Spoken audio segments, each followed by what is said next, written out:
vamos directamente con este Real Decreto 902, que empiezo por el artículo 3, ¿vale? Que nos marca de buenas a primeras lo que es el principio de la transparencia retributiva. Por lo tanto, cuando hablamos de transparencia retributiva, nos dice ya directamente que las empresas y los convenios colectivos deberán integrar y aplicar este principio de transparencia retributiva, que es aquel que nos va a permitir obtener información suficiente y necesaria para sobre el valor que se le atribuye a dicha retribución. Pensad que estamos otra vez hablando de valor. Volvemos a introducir el concepto de igual valor, que va a ser un concepto que va a planear sobre toda la exposición, pero que veremos e intentaremos establecer pautas y criterios de entendimiento que nos permita que sea una aplicación mucho más sencilla de lo que sería la implementación de este Real Decreto 902/2020. Por lo tanto, el principio de transparencia retributiva tiene por objeto identificar discriminaciones. ¿Y cuándo se producen estas discriminaciones? Cuando desempeñando un trabajo, otra vez de igual valor, se percibe que una retribución es inferior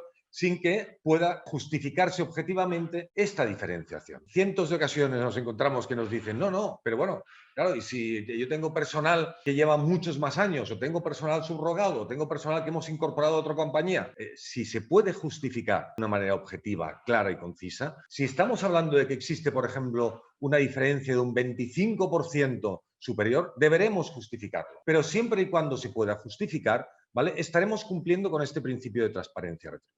Por lo tanto, este principio de transparencia retributiva se aplicará, al menos dice la propia norma en su artículo, el 3.3, que se aplicará a través de los instrumentos regulados en el presente Real Decreto. Os los he diferenciado por colores y bloques temáticos. Van a ser los registros retributivos, la valoración de puestos de trabajo, las auditorías retributivas y, sobre todo, el derecho a la información. Se puede hablar largo y tendido de estos 4 elementos, pero estos son los 4 elementos que, combinados, nos van a permitir una implementación correcta, clara y eficaz de lo que sería ese Real Decreto 902/2020. Primer punto que debemos tener en cuenta. ¿A quién afecta este Real Decreto? A todas las empresas. Y nos lo dice el artículo 4, obligación de igual retribución por trabajo de igual valor. Este artículo 28.1, Estatuto de los Trabajadores, que nos dice lo mismo, vincula a todas las empresas independientemente del número de personas trabajadoras y todos los convenios y acuerdos colectivos. Es decir, ya tengamos 1 o 100.000 personas trabajadoras en nuestra plantilla,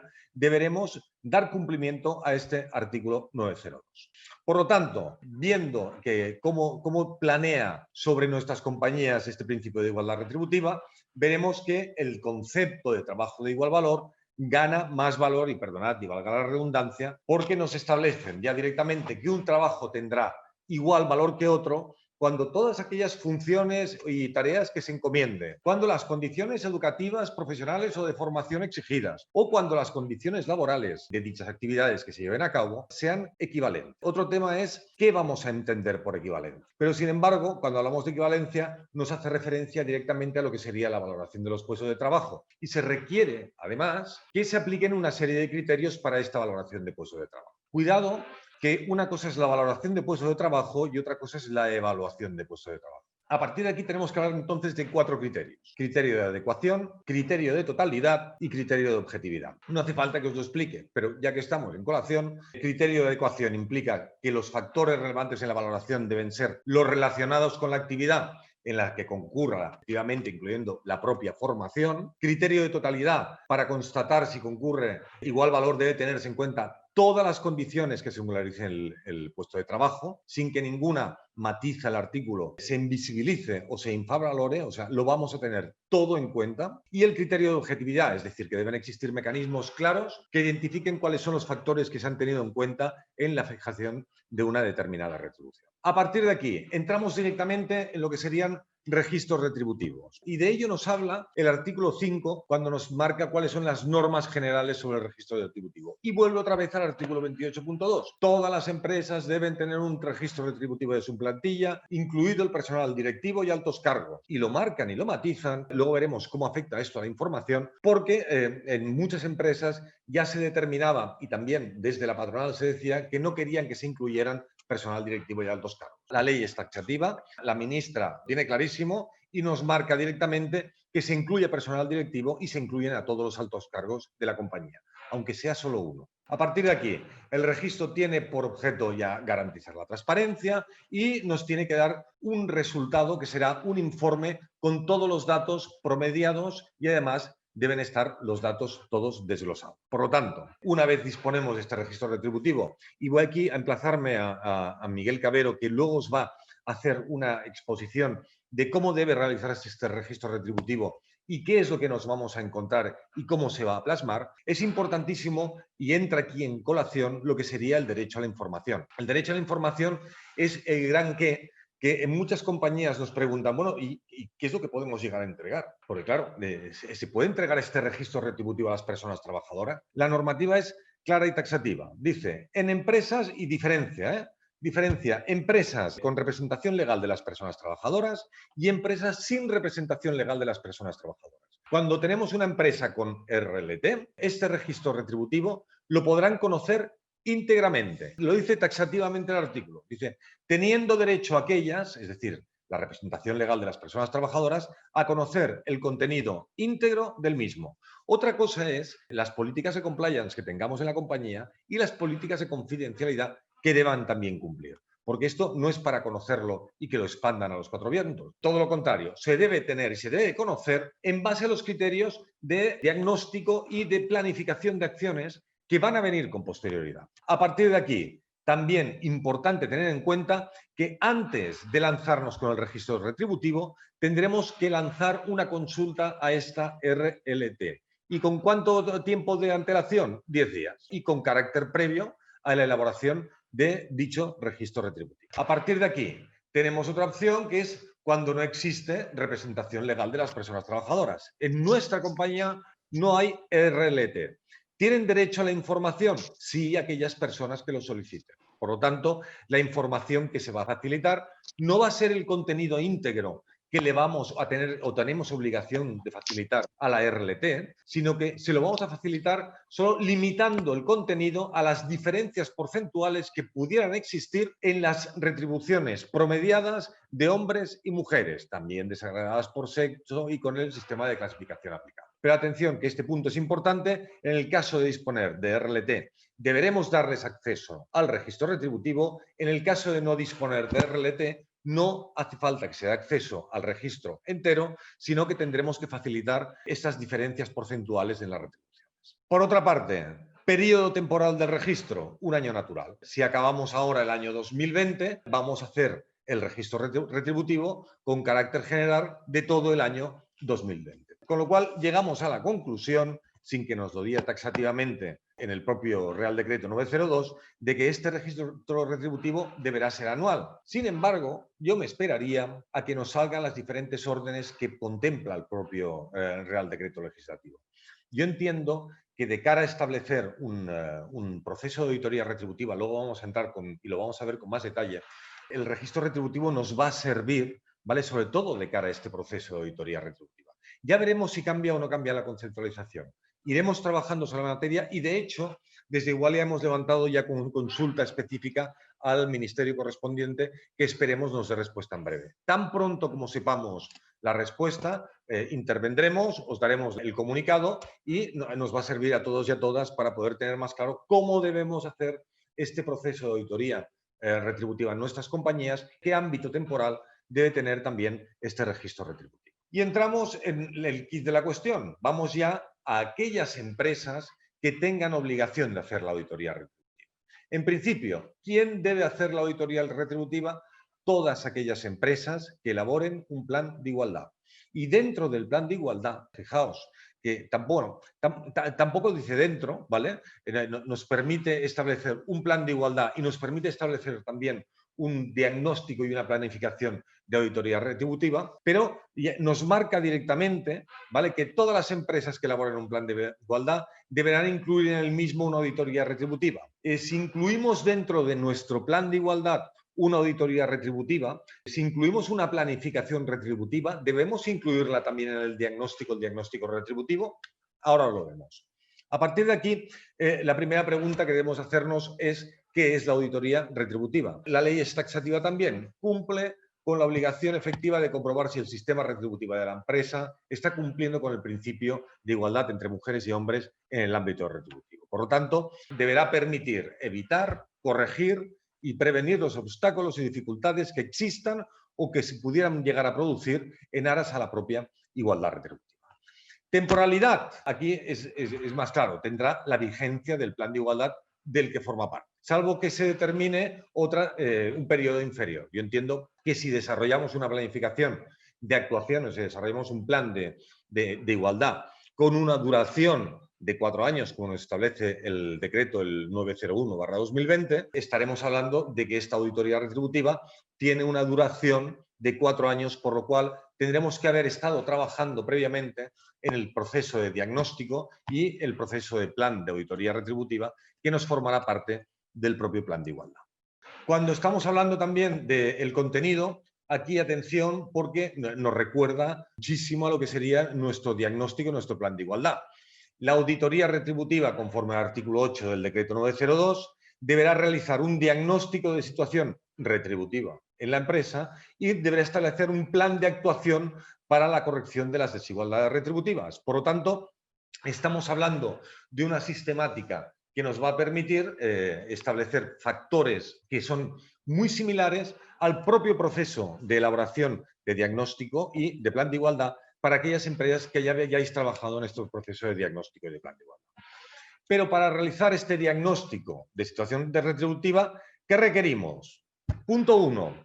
Y este va a ser el kit de la cuestión, sobre todo para todas aquellas empresas que no tengáis un proceso de descripción de puestos de trabajo. Porque la evaluación de los puestos de trabajo va a tener por objeto lo que nos marca el propio artículo. Estimación global de todos los factores que concurren o puedan concurrir en el puesto de trabajo, teniendo en cuenta su incidencia y permitiendo la asignación de la puntuación o valor numérico al mismo. Por lo tanto, es necesario que de cara a este diagnóstico exista una evaluación previa de puesto de trabajo. Con lo cual, nos está complicando muchísimo este proceso de auditoría retributiva y nos lo va a complicar aún más en el caso de que no tengamos una descripción clara de cuáles son los puestos de trabajo dentro de nuestra compañía. Por lo tanto, ¿a qué debe referirse esta valoración? Pues a cada una de las tareas y funciones de cada puesto de trabajo y la empresa y, por supuesto, adecuada al sector de la actividad, al tipo de organización y cualquier otra característica significativa, con independencia de modalidad de contrato con el que vayan a cubrirse los puestos. A partir de aquí, segundo punto, la relevancia de otros factores desencadenantes en la diferencia retributiva deberán tenerse en cuenta y hace especial referencia al uso de medidas de conciliación y de corresponsabilidad en la empresa. Y permitidme que haga un inciso. Atención a la corresponsabilidad, por favor, porque ya en la ley de trabajo a distancia, ¿vale?, nos establece un artículo, antes decía yo que era el artículo 8, pero viéndolo con una compañía, no recuerdo ahora si es el artículo 8 o no, luego os lo matizo, pero sí que en concreto que en materia de corresponsabilidad deberemos tener en cuenta la corresponsabilidad tanto en la elaboración del diagnóstico como en la elaboración del propio plan de igualdad. Por lo tanto, todos aquellos y aquellas que estéis en este momento realizando un diagnóstico o un plan de igualdad, tened en cuenta estas medidas de conciliación porque además nos lo está solicitando específicamente la propia ley de trabajo a distancia, que os recomiendo que lo reviséis. Luego os miro exactamente a ver cuál es el punto y cuál es el punto específico donde nos lo marca y nos lo establece. A partir de aquí, y siguiendo con las auditorías retributivas, hablamos de establecer un plan de actuación para las desigualdades. Vendría a ser lo mismo que se nos establece con un plan de acción preventiva, con un plan de igualdad, vendría a ser marcar, determinar objetivos, actuaciones, cronograma y persona a persona responsables para la implantación y seguimiento. Lo mismo que nos está pidiendo el Real Decreto el 901 con respecto a los planes de igualdad. Lo mismo que exige la ley de prevención con respecto a la planificación de la actividad preventiva. Por lo tanto, el plan de actuación y atención, que es importantísimo, deberá establecer y contener un sistema de seguimiento e implementación de mejoras. Fijaos, ¿a qué os suena esto de implementación de mejoras? A mí me suena a mejora continua, ¿vale? Me suena a sistema de seguimiento, me suena a sistema de gestión. Nos está pidiendo que la propia auditoría retributiva no solo analice el contenido retributivo a través del diagnóstico, sino nos pide además que gestionemos esta igualdad retributiva dentro de nuestra compañía. Y no tiene en cuenta ya si lo tenemos bien o lo tenemos mal, pero sí que nos exige medidas de seguimiento e implementación que van a ser necesarias y que deberemos establecer, porque si no, esta auditoría retributiva no va a tener validez. Puntos finales que quiero resaltar antes de dar paso a la parte más práctica, que es la que más os interesa. Perdonadme el rollo, pero claro, es normativa, con lo cual hablamos del Real Decreto el 902 y os tengo que hacer una explicación, aunque sea somera, sobre la normativa específica, dando mi interpretación profesional, y es la disposición adicional tercera, que nos habla de la guía técnica para la realización de esas auditorías retributivas. Y permitidme que os lea textualmente, porque esto sí que hay que leerlo textualmente. Dice: el Instituto de la Mujer y para la Igualdad de Oportunidades, en colaboración con las organizaciones, elaborará una guía con las indicaciones para realizar auditorías retributivas con perspectiva de género. Es decir, esta guía no está hecha a día de hoy. Por lo tanto, a considerar por mí, dejadme que os lea la siguiente disposición, que viene directamente en colación con esta disposición también, que es la disposición adicional primera, que habla también del procedimiento de valoración de los puestos de trabajo. No podemos tener una guía, que es la que nos estaba explicando aquí, la guía técnica de realización de auditorías retributivas, si previamente no nos dice cómo debemos valorar o evaluar estos puestos de trabajo. ¿Y qué nos dice el decreto? Pues nos dice que en el plazo de 6 meses, desde la entrada en vigor del presente Real Decreto, se aprobará a través de una orden dictada a propuesta conjunta de Ministerio de Trabajo y Ministerio de Igualdad un procedimiento de valoración de puestos de trabajo. Esto quiere decir que no nos tenemos o no podemos o no debemos adentrarnos en un proceso de auditoría retributiva si antes no tenemos claro cuál es el procedimiento de valoración de los puestos de trabajo, porque a la que nos equivoquemos de procedimiento vamos a tener que repetir otra vez la auditoría retributiva. Mi consejo es este, y es el consejo que os doy a la gran mayoría de nuestros clientes, que os decimos: oye, atención, ¿vale? No vayamos más allá, porque aquí nos podemos equivocar, ¿vale? La intención, ya os digo, es la intención que tenemos desde Igualia es siempre, en primer lugar, que cumpláis con la normativa. En segundo lugar, fomentar la igualdad y conseguir esa transversalidad. Pero sobre todo, que no perdáis el tiempo. No queremos que perdáis el tiempo en ninguno de los casos realizando auditorías retributivas que nos van a impedir una correcta estandarización de cuál es todo el proceso a llevar a cabo. Fijaos que es interesante que el proyecto, el Real Decreto Legislativo, el 902, entra en vigor de aquí a 6 meses. El propio decreto te dice que este proceso, ¿vale?, no se va a llevar a cabo, este procedimiento no se va a llevar a cabo hasta de aquí a 6 meses. Con lo cual, en el momento en que se cumpla, como nos tarden 6 meses, la hemos liado. Y la hemos liado porque vamos a tener que tener una obligación de cumplimiento legal sin una garantía de que aquello que estemos trabajando sea correcto, adecuado y eficaz. Por lo tanto, podemos tener un problema. Que sepáis que desde Igualia ya tenemos una sistemática propia, pero no es una sistemática que coincida con una valoración y una sistemática que dispone el Ministerio. Por lo tanto, yo aconsejo, de momento, inicialmente, no aplicarla. Esperémonos un poco. Yo creo que para el mes de enero a lo mejor tenemos ya esta guía técnica, a lo mejor tenemos este proceso de valoración de puestos de trabajo. Pues lo mejor no es no apresurarse, esperar con calma, con tiempo, ¿vale? Y a partir de aquí poder desarrollar las cosas pues con coherencia, con transparencia y sobre todo con corrección.